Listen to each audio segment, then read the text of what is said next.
Story number 8, the top story that made it to the Mediator this week. How far should governments be allowed to go, and what should they be accountable for?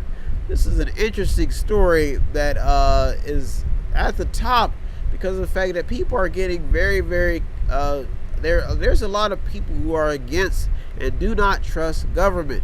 We saw a story that surfaced in a few weeks ago about how some people had got a group of over 500,000 people talking about storming Area 51 because they actually believe that they have aliens there.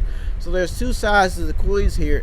The two sides of the coin when you have activists and people who are on the side of government, the people who are anti-government.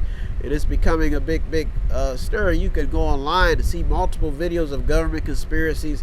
They're even talking about how story that surfaced about Puerto Rican, they erupt in protest because citizens want their governor to resign. So there was a big thing that happened in San Juan where Puerto Ricans are blaming their government for the country's woes.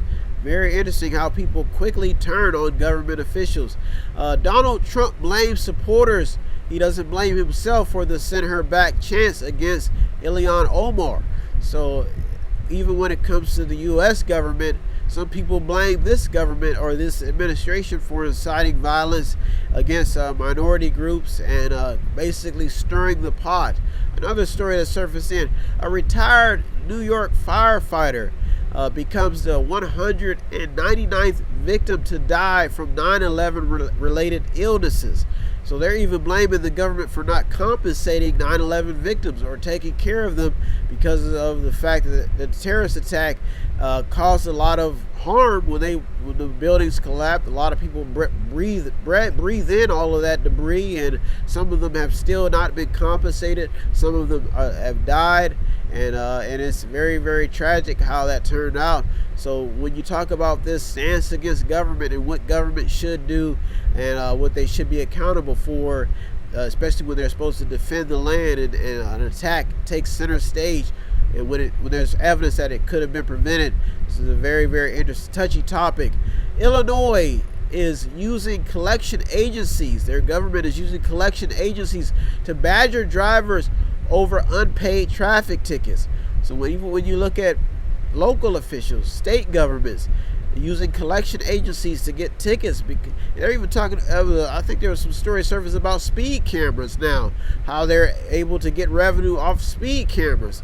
So governments and officials and local governments are finding ways to get money to support the cause. So there's a lot of controversy around this topic because some people say that the government should be allowed to do this because it's putting the money towards good use rather than other things. Some people say that there's too much taxation, and that there needs to be a little bit of loosening of some of these regulations, and they're just too much taxes for citizens.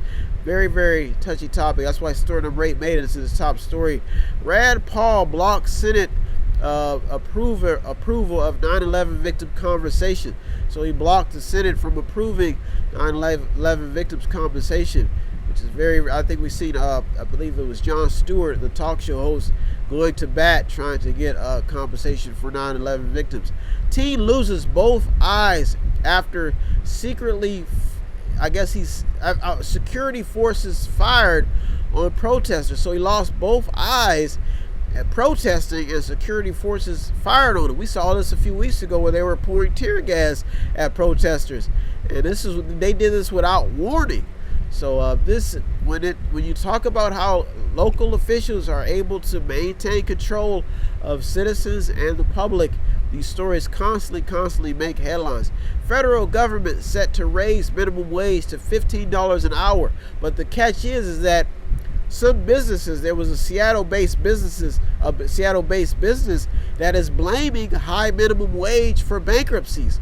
So story number 8 is when you talk about how government can intervene and how some of these policies are not helping, but they're hurting a lot of businesses, a lot of government governments go in and they try to change things around to make things better, but a lot of people are saying that they're making it worse.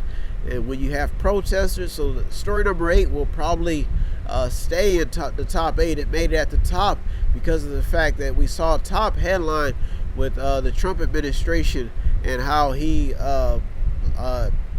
adding fuel to the fire of basically talking about sending people, officials, government officials, to their own country.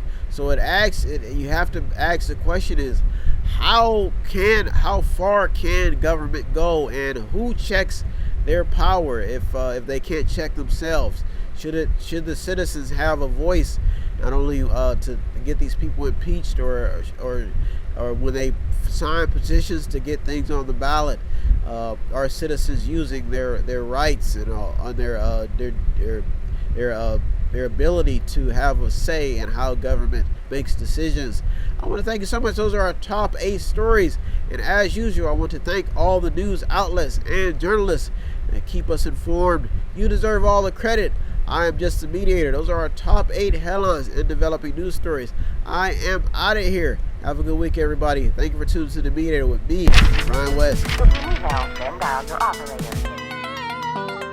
Have no fear, fellow citizens. The Mediator is here.